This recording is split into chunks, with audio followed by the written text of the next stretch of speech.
Mesurer la couleur est l'une des façons d'étudier les hybrides du pic flamboyant. Mais comment mesure-t-on la couleur?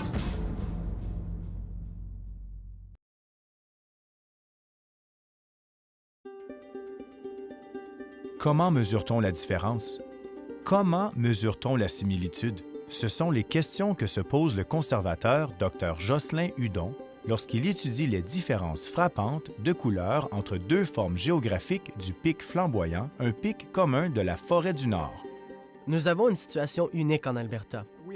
Deux races de pics flamboyants, l'une de couleur jaune vif et l'autre de couleur saumon, se rencontrent dans cette partie du pays et s'accouplent. Le fait que nous avons des hybrides est une indication que nous n'avons pas encore des espèces complètement différentes. Nous pouvons voir des différences dans la couleur de la moustache, qui est soit rouge ou noire, et dans la couleur de la gorge.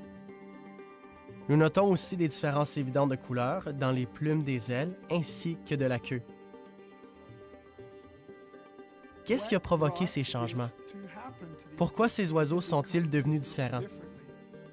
Nous savons que les oiseaux ont une très bonne perception des couleurs. Pourtant, ces différences de couleurs que nous enregistrons ne semblent pas empêcher l'accouplement entre les deux formes de pic. Donc, dans ce cas, les oiseaux ne considèrent pas ces différences significatives.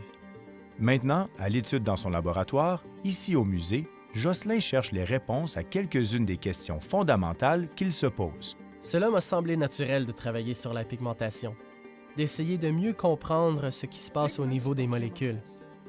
Les pigments sont des produits chimiques qui absorbent certains rayons de lumière, ce qui leur donne une propriété que nous percevons comme une couleur. Nous avons maintenant des techniques qui nous permettent d'extraire les pigments des plumes afin de les isoler et de les identifier en utilisant de l'équipement très sophistiqué. L'observation des différences de pigments entre les deux formes de pic a soulevé plus de questions qu'elle n'a amené de réponses. La prochaine étape pour Jocelyn, observer encore plus profondément. Étudier les pigments des hybrides qui sont le résultat du croisement des deux formes de pic flamboyants. En étudiant les pigments, j'essaie de comprendre ce qui se passe chez les hybrides. C'est un peu compliqué, mais j'ai découvert que certains pigments que je m'attendais trouver chez les hybrides étaient absents, alors que d'autres étaient plus nombreux que prévu. Le travail de Jocelyn sur les pigments du pic flamboyant révèle un peu du fonctionnement du code génétique de cet oiseau et donne un aperçu de ce qui produit les différences de couleurs que nous voyons aujourd'hui chez le pic flamboyant. J'ai découvert, en considérant les détails, que certains sont fascinants, mais d'autres sont tout simplement mystifiants. Chez la plupart des pics flamboyants, il y a une correspondance entre la couleur du rachis et la couleur de l'étendard de la plume. Mais chez certains individus, comme chez cet hybride, il y a, semble-t-il, un défaut d'appariement. Les couleurs sont légèrement différentes, et cela m'indique qu'il se passe quelque chose d'étrange chez ces hybrides. Le système génétique ne fonctionne pas normalement.